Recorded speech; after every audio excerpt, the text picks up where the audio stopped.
Another week, boys, and another tway. Fellas, we are back on schedule. Let's give a round of applause to the everydayers for getting the damn tway out on time. Woo! You go, girl. But while we celebrate this huge victory, we have some unfinished business to get to. So let's clock right on in. This week at Every, we are finally able to play our first official PvP match. The team's wide draw was gone, and Nick Ball versus Jimmy and Zapped, with Zapp being the last man standing, winning the game for his team by cheating, as he always does. The winners will receive their rewards if they ever join again, probably not considering Nick Ball's current sleep schedule. That's right, as he once told me, he wakes up at 5 in the afternoon and goes to sleep at 8 in the morning. It's crazy.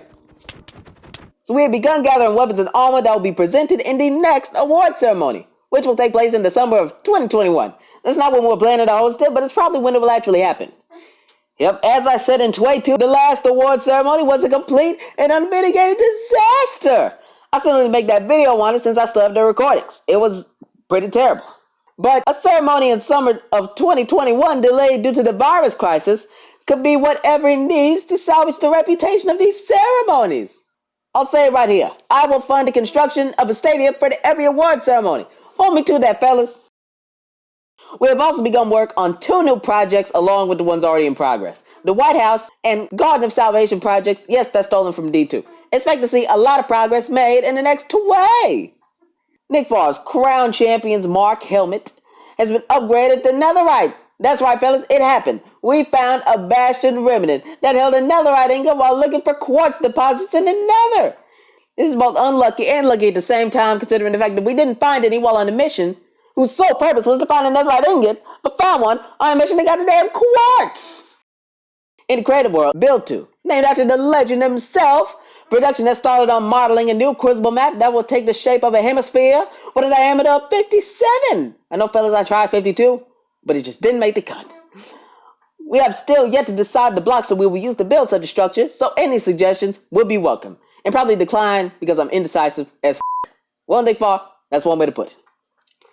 So that does it for this week's tway. So what are my thoughts?